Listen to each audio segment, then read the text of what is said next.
Magsasalita to. Wala. Sinong mahal ni ate? Kapatid ni Carla na si Amber. Naku po, binuking si Jomar at Carla. So, bago natin pagpatuloy ang ating back sa for today's video, kung bago ka pa lang sa aking channel, please subscribe, like, and pakit na rin pa natin guys ang notification bell upang ma-update po tayo tuwing ako pinag-upload patungkol sa Team Kalingap. And please support po natin ang buong Team Kalingap, lalong-lalo na po kila Kalingap Rap at Kuya Bap.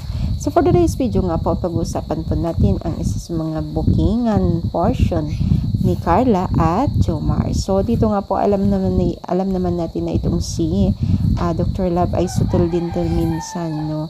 So, booking nga itong si Carla at Jomar sa kapatid ni Carla, no? Itong si Amber.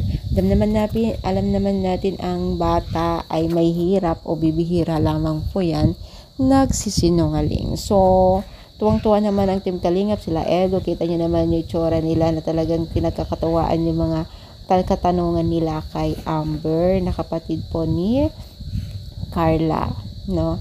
So, syempre, hindi lamang ang Team Kalingap ang natutuwa sa mga sagot ni Amber, maging na rin po ang mga Team Kalingap o mga netizens po na patuloy po na sumusubaybay sa kanila. Talaga naman pong kilig na kilig sila sa mga sinasabi o sagot ni Amber pagdating sa atin niya at itong si Jomar. At syempre, alam naman natin na single silang dalawa at love team talaga. Ay talagang hindi malayo na magkakadevelapan din ang dalawang ito. Someday, sana nga daw sila at someday. Why not, diba? Kung magkakagustuhan eh. Paras naman silang bata, no? At single. So, sana tuloy-tuloy ang pag-support na. Para sa ganun ay mas malawak pa po ang marating ng Team Kalingap. So, ano masasabi ninyo? Kinilig ba kayo? I-comment down para like po ang ating video. Thank you so much. More power. And God bless all guys.